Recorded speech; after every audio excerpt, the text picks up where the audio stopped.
Every dollar that beef producers invest in their checkoff is leveraged towards the goal of building beef demand.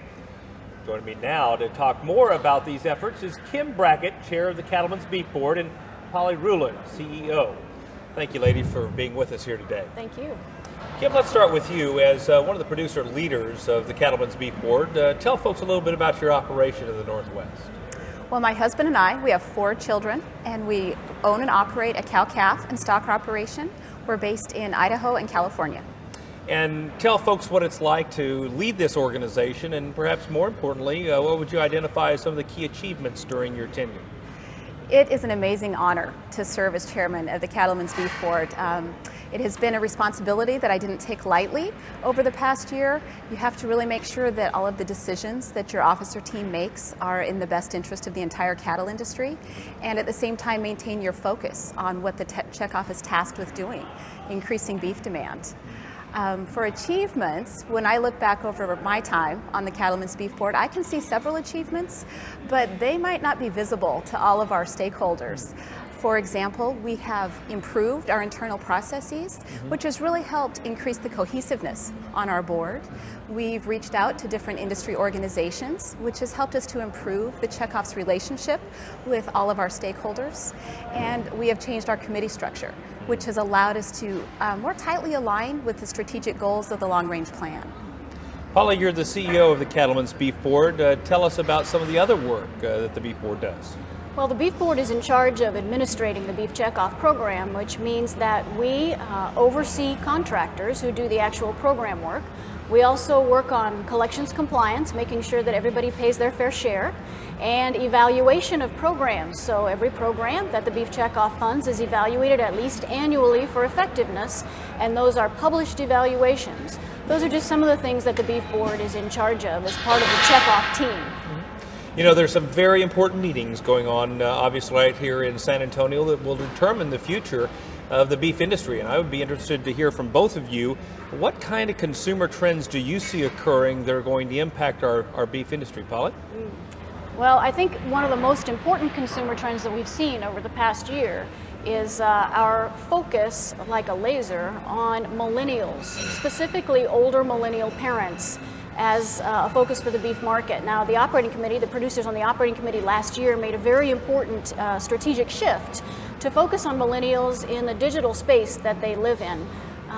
Digital is a tool to engage millennials, and I think the key focus, the key shift that's been especially rewarding to me over the past year has been that shift away from talking at our target audience to talking with our target audience, and that is millennials, and digital is a way to engage them in that way. Really engaging them in a two-way conversation, it sounds like. Absolutely, and that's the way of the future, particularly with this audience. They don't want to be talked at. They'd rather be talked to and talked with. Kim, what would you add? You know, I was on the operating committee when we made that decision, and I think some of our discussion at that time was understanding how different these millennials are from previous generations. They are intensely focused on food, and they want to know about their food. They want to know where it comes from, how it was raised and produced, and how eating beef is going to impact and improve their health and well-being. And I think we understood that in order to have that conversation and have that impact with millennials, we need to do as Polly said, we needed to talk with them, and digitally was the way for us to accomplish that. That's outstanding. As a producer yourself, obviously you represent all of us that pay into the checkoff. What would you like other investors to know about the checkoff, how it's run, what it invests in after your tenure here on the Beef Board? That's a great question. I have learned a lot during the past 3 years serving as an officer on the Cattlemen's Beef Board, so that list could be rather lengthy. But I think the one thing that I would really like our investors to know is how grassroots-based our checkoff program is.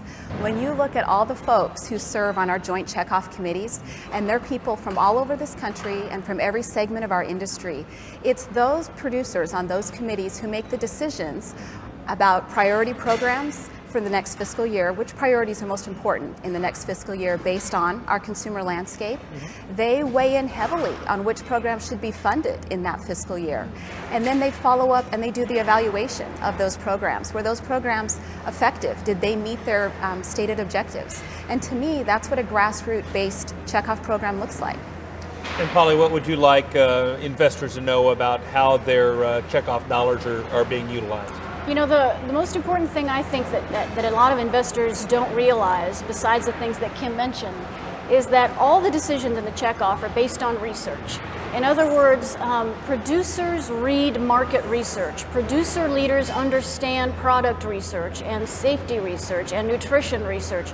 And all of those decisions that our producer leaders make are based in research. So it's not an opinion program. It's not that one producer leader feels this way and another feels another way. It's that we do the research in the checkoff that's necessary to understand our audiences and our environments. Producers spend a lot of time reading and understanding that research and then make decisions on how to invest producer dollars in the most important priorities that are identified, as Kim mentioned.